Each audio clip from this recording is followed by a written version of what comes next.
1, 2, 3, mulai.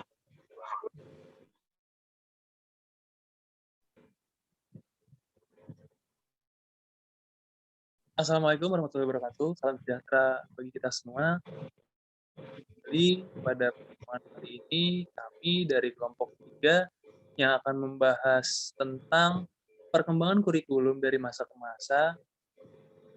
Di kelompok 3 ini kami dari kelas 4 B1 yang beranggotakan ada saya, Rizky Marogi Parulian, sebagai moderator dan pemateri, kemudian ada Rojudin, kemudian ada Lia Sulistiawati, dan juga Siti Komariah yang menjadi pemateri.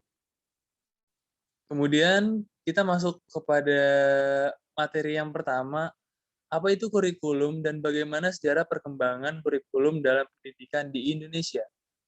Kurikulum, bahasa latinnya curriculor, yang mempunyai arti jarak yang harus ditempuh seorang pelari.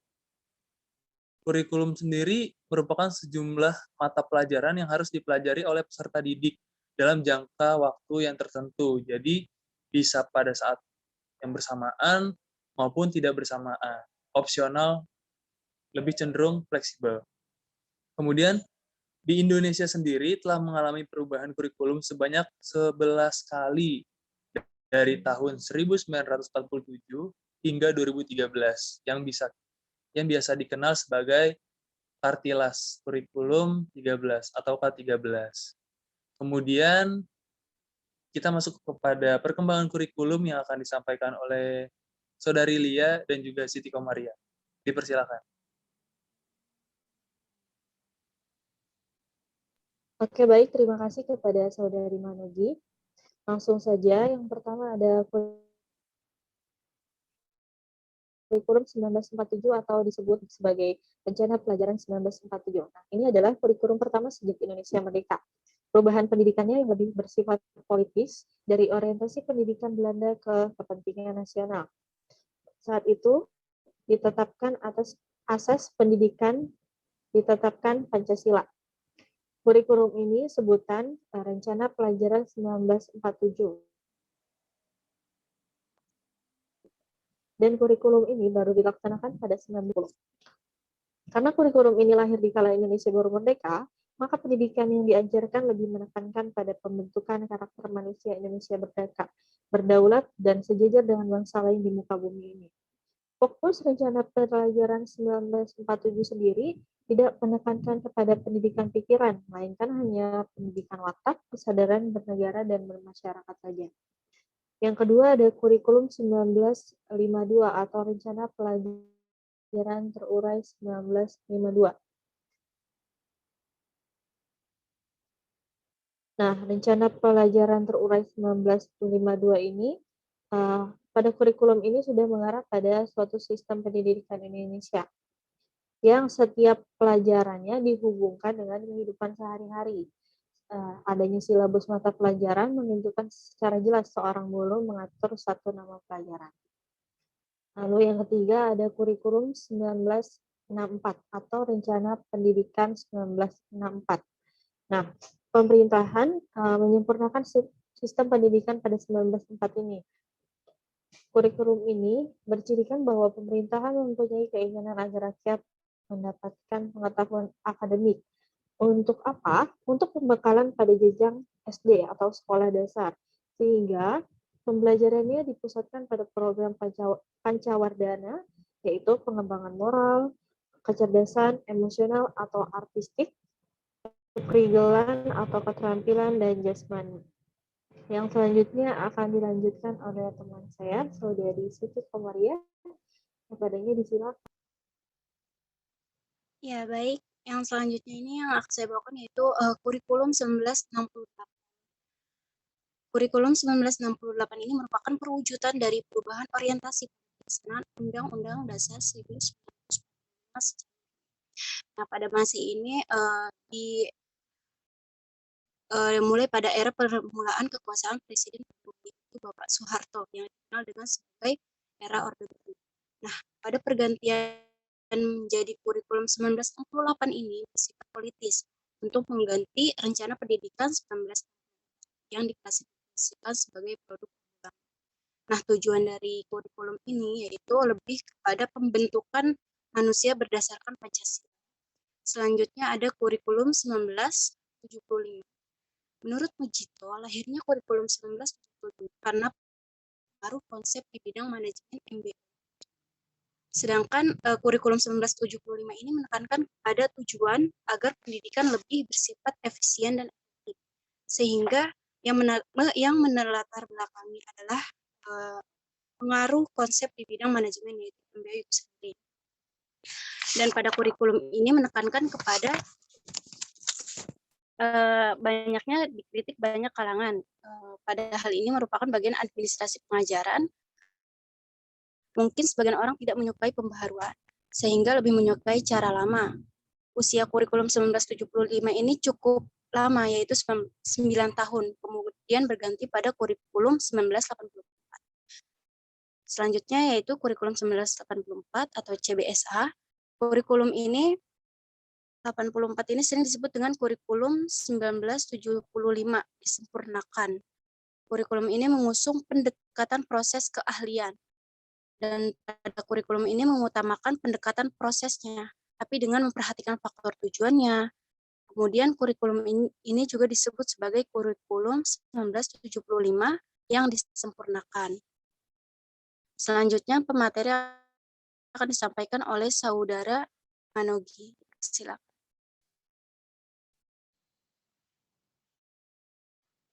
Baik. Kita kemudian masuk ke dalam kurikulum 1994 serta suplemen kurikulum 1995. Yang dimana kurikulum 1994 ini merupakan perpaduan kurikulum antara 1975 dengan 1984. Sayang, perpaduan tersebut belum berhasil, sehingga menuai banyak kritik dari berbagai pihak. Kurikulum 1994 ini menjadi kurikulum yang super padat, karena kejatuhan rezim Soeharto pada tahun 1998, serta diikuti rentetan kehadiran suplemen kurikulum 1995 yang tidak kalah padatnya juga. Maka dari itu, perubahan lebih menambah sejumlah materi pelajaran saja, lebih mengedepankan tentang banyaknya aktivitas di dalam suatu kegiatan pembelajaran. Kemudian, kita masuk ke kurikulum yang 2004, kurikulum KBK. KBK ini kurikulum berbasis komputer. Program pendidikan berbasis komputer ini yang kompetensinya mengharuskan mengandung 3 unsur pokok. 3 unsur pokok dari KBK ini yaitu pemilihan kompetensi yang sesuai dengan mata pelajarannya, sesuai dengan kolaborasinya nanti dengan mata pelajaran yang lain. Jadi setiap mata pelajaran ini berkesinambungan. Kemudian spesifikasi indikator dan indikator evaluasinya sangat penting juga dan wajib menjadi acuan juga untuk menentukan keberhasilan tolak ukur pencapaian dari kompetensi itu sendiri. Dan beberapa pengembangan pembelajaran. Pengembangan pembelajaran ini masuknya terhadap edisional atau bisa dibilang tambahan dari pengembangan pembelajaran tiap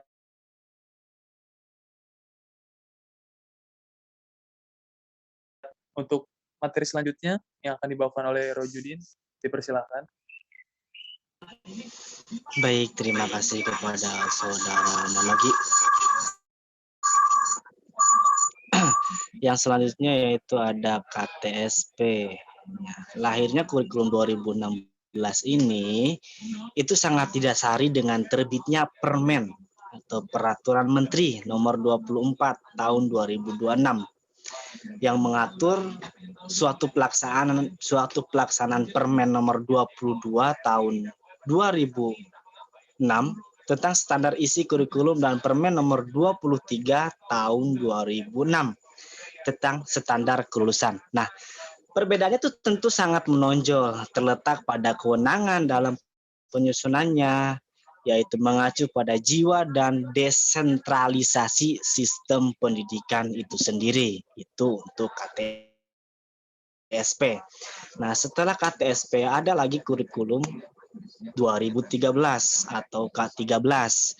Nah, pemerintah itu melakukan pemetaan kurikulum berbasis kompetensi yang pernah diuji cobakan pada tahun 2024 atau kurikulum based kompetisi.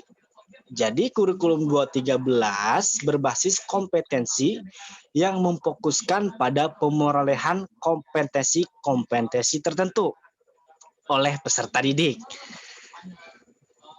Tema utama kurikulum K13 itu adalah yang pertama menghasilkan insan Indonesia yang produktif, yang kreatif, yang inovatif, yang aktif melalui pengalaman sikap, melalui pengalaman keterampilan, melalui pengetahuan yang terintegrasi.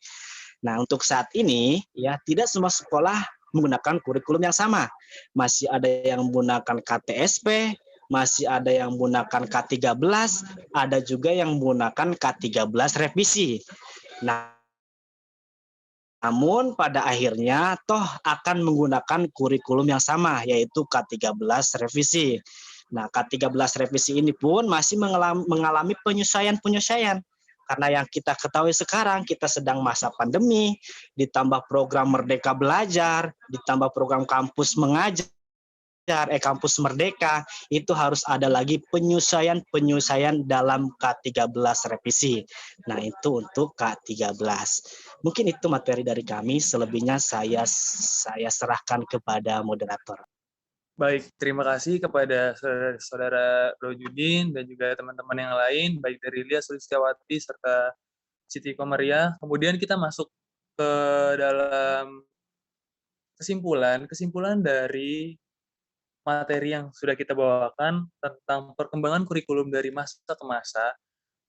Menurut kami di sini, dari pembahasan tentang sejarah kurikulum yang ada dari masa ke masa ini, maka dapat disimpulkan secara gamblang dan terang-terangan bahwa kurikulum tersebut merupakan suatu proses perencanaan, pengorganisasian, pelaksanaan, serta pengawasan dalam kegiatan belajar dan mengajar. Yang tujuannya untuk memajukan pendidikan yang ada di Indonesia. Kemudian, untuk mencapainya suatu keefektifan serta efisiensi dalam kegiatan belajar mengajar, serta yang dititik beratkan kepada bidang pendidikan, baik dari tenaga pendidik, serta peserta didiknya juga, yang saling berkesinambungan satu dengan yang lain. Tidak ketinggalan juga dengan materi dan juga metode-metode, serta pasar pembelajaran yang harus kita mengerti agar pendidikan di Indonesia dapat lebih berkembang dan merata. Terima kasih kiranya dari kelompok kami, kelompok 3, yang sudah kami presentasikan. Mohon maaf apabila ada kesalahan, dan kiranya selaku dosen, Ibu Irva boleh membimbing kami agar kami dapat memberikan yang terbaik di setiap bagiannya dan juga di setiap materi-materi yang akan datang. Terima kasih. Wassalamualaikum warahmatullahi wabarakatuh.